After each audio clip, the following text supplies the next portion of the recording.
Mbote na biso. Bonne santé. Ça lundi. Mais tolobaki que chaque lundi na état-major il faut parade ya moke. Le fisc mpona koévaluer makambo eleki na semaine passée et mpona koprojeter semaine en cours dans l'ensemble kimi ezali mais ezali emaye na mwa bakokoso mike mike oyo eza kosenga biso en tant que bato na baresponsabilité na biso toyeba kokota yango na kati. L'état-major doit faire son travail. Parce qu'il y a des visiteurs.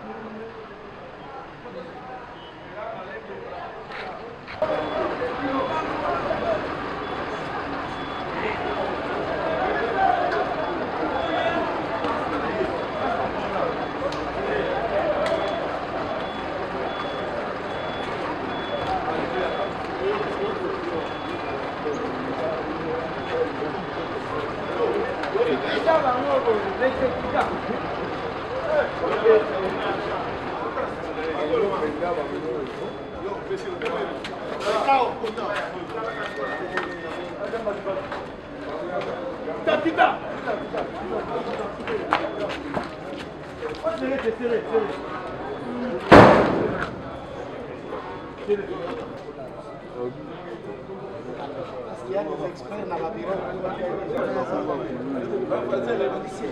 Oui, moi je l'ai.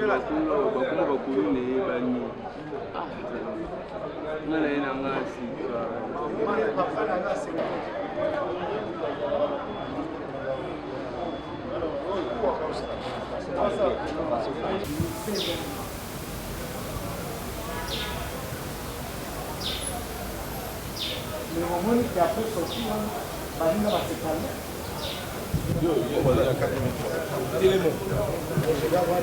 Oh, il y a l'eau.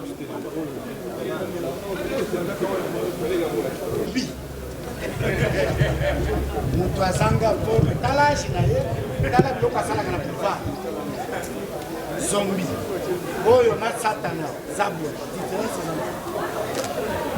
il n'y a pas de différence. Ce sont des démons qui sont dans la vie.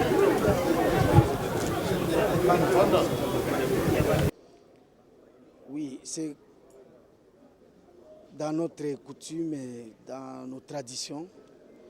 Nous avons le système, on a instauré une mini-parade tous les lundis de la semaine.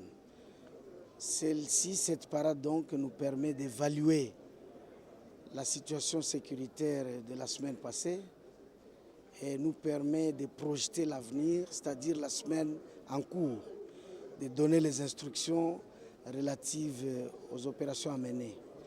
Pour les cas ici, la particularité c'est que, comme on l'a annoncé, il y a une série d'opérations que nous sommes en train de faire. On a même dit qu'il y avait des prisonniers libres, c'est-à-dire qu'ils sont déjà identifiés. Cette fois-ci, ça, ce sont les enfants des policiers du camp Lufungula. Nous, comme prévu, ceux qui ont terrorisé Mouchi, Lingwala la semaine passée, vous avez vu même quelques vidéos balancées, nous avons dit qu'il fallait les traquer alors à leur insu. Mais si vous voyez ces visages, vous avez vous-même la réponse. Ce sont des Koulouna qui ont été arrêtés dans le camp Lufungula. Et pour la plupart, bien sûr, il y a des mineurs, mais des mineurs dangereux. Vous avez vu les démons là, par sa forme, il n'est pas différent du diable. Et il habite camp Lufungula. C'est ce qu'on a demandé à la population d'être calme. Le mal a été identifié et tous ces gens sont sous dipyrone, c'est-à-dire ils vont être guéris. Leur guérison, c'est la prison. Et quand ils sont en prison, ils vont laisser la population calme. Ça, c'est un premier lot, fruit du bouclage effectué la nuit du dimanche au lundi. C'était par surprise qu'on l'a fait et voici les résultats. 83 personnes arrêtées. Et eux aussi, ils vont suivre les leurs qui ont été déférés samedi. Nos cachons ont été vidés samedi. Et comme c'est le lundi, on a commencé avec ce lot ici et qui sera aussi déféré.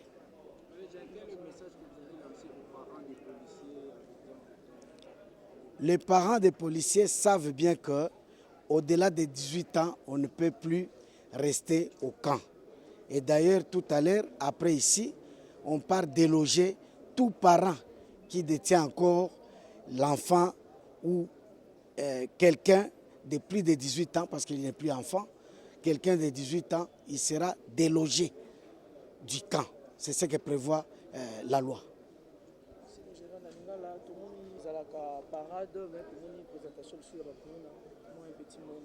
Oui, tous on a devoir ya koyebisa ba kinoise na ba kinois pona musala touti ko sala ezali kokanga ba kuluna oyo bango moko bazo dénoncer biso ke baza kouta na camp balobaki na camp Kabila tokangaki bango pe kimia ekota na camp Kabila siko balobaki lisusu bango population ke etikali camp Lufungula totikaki bango po ete soki to période wana bakimaki mais tango totiki muke baza distrait tokangi bango yoyo ukolakisa bilongi na bango nyonso bauti na camp Lufungula et vous voyez que eza ya solo baza penza dangereux ndenge tokangi bango heureusement bazokende na justice o eza kotika bango te justice asungi biso makasi ndenge bakangami wana baza kokende na prison oyo pe atikali tokokanga ye akolanda prison e ndenge wana nde kinoise zala na espoir ke oyo nyonso bakangi lelo te lobi bakokanga police eza à l'œuvre pour que chaque criminel aza kokommettre meme baitolakisi awa te baza baoyo babomaki batu na crime oyo esalemi kala mingi te dans l'un des quartiers de Kinshasa toza na téléphone na bango toza na makambo na bango nyonso bakangami tokolakisa te pour raison ya sécurité ya batu mosusu mais oyo wana mpe bakinois basepela batu bauti osala crime ya koboma batu na kati ya ndako dans un des quartiers na kati ya ville de Kinshasa baza na maboko na biso bakangami bango tokolakisa te parce que tozo continuer koluka baoyo ba complice na bango policier batika ko violer ba consigne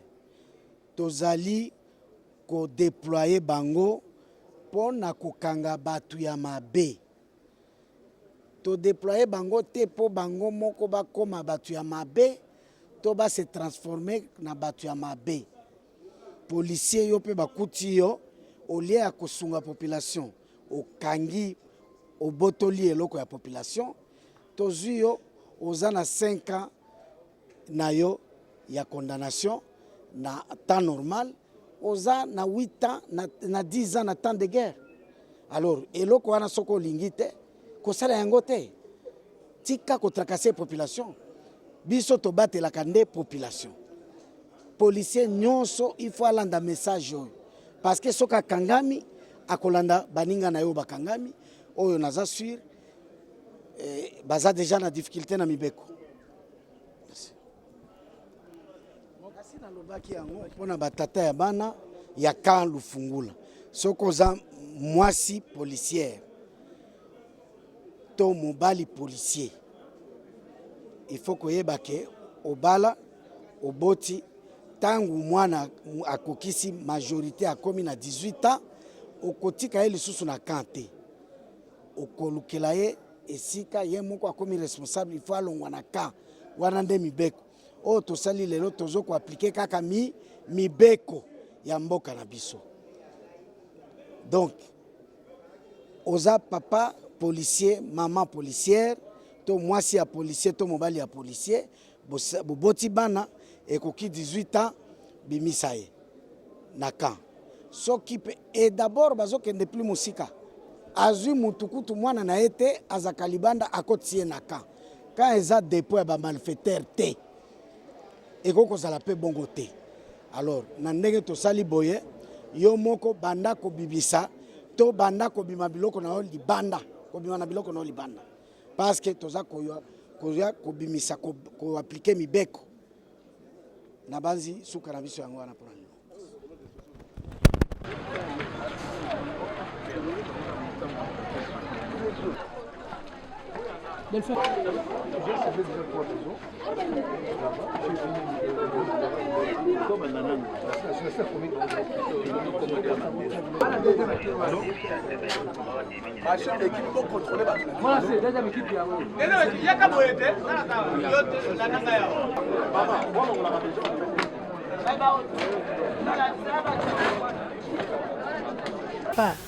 Maman na bino na kolobani nga na balanda mo mwana tibo kolo yo na yo komona makambo ka ndenge na komi na ba 60 oyo da ko komona makambo banda ko papa to kene matanga ezotika la kaka obende okei mais sikoyo kaka ekomi kaka tozo banga to kolela pona bano oyo tozote ya bano ko bazote ya te papa opesa ka bango pe ka obusika bozo meme bo benda ka pe bango matoi to lobaka général azio bini bongo beso to koboya komone kaka bien kaka malamu kaka to tika la kaka na kimia za kimia ndenge bosali wana to silikete to sebeli pe papa dangai merci papa basila poto bana kimia la police la kumu feto za exemplaire ya bana la police so ba sala mabe ba fingisa biso ba fingisa mbali na biso na papa na bango ibe ba za exemplaire ti ba za ja kituna boye kitoko kitoko bako tapala bioki akuna ngabo kene ko sala ko nyoso musala na ku basili site ba to na suka bozo nga suka nga muna na black kuna na sala black bozo